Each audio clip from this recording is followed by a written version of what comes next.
आप लोग के बीच एक और भजन प्यारा प्यारा भजन लाए हूँ। बहुत अच्छा भजन है दोस्तों। आप लोग ज़रूर लाइक सब्सक्राइब करना, कमेंट बॉक्स में ज़रूर बताना अच्छा लगेगा तो।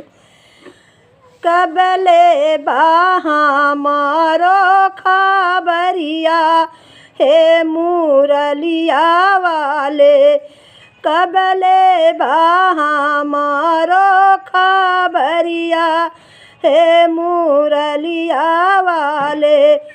देव की कोखी जन्म लिहला, दूधवा पियला जसोदा जी के। देव की कोखी जन्म लिहला, दूधवा पियला जसोदा जी के।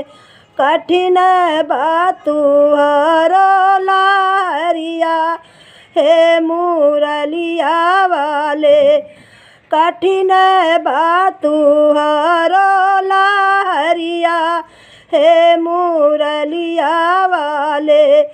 कबले बाहा मारो खबरिया हे मुरलिया वाले।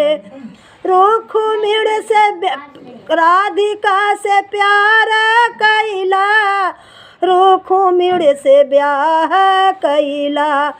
राधिका से प्यार कैला, रुक्मिणी से ब्याह कैला।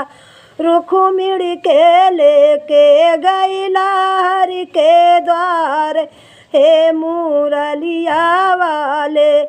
रुक्मिणी के लेके गैला हरि के द्वार हे मुरलिया वाले। कबले बाहा मारो खबरिया हे मुरलिया वाले।